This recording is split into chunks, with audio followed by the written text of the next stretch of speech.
How to send money internationally on Scotiabank. Hi everyone, in this following video, I'll be showing you the ways to send money internationally on Scotiabank.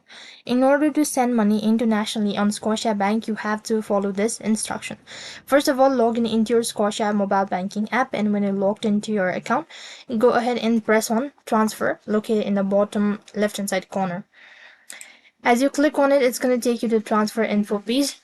Here, scroll down a bit and go to send money internationally. When you press on it, it's going to show you the ways to send money, whether you want to do it bank transfer, cash pickup, delivery, whatsoever. So select the method and accordingly mark on the terms and condition and click the continue button. When you've done that, here you need to select the contact to whom you actually want to send the money and from which account you're sending it. Quickly enter in all of these information. After you're done entering the information, now you have to enter in the exact amount that you wish to transfer. Once done entering the following information, click the continue button located right at the bottom, and here go through the confirmation, and if you're sure about it, then slide the button to confirm the transaction and click the OK button for the notification. And when you've done that, you've successfully sent money internationally on Scotiabank.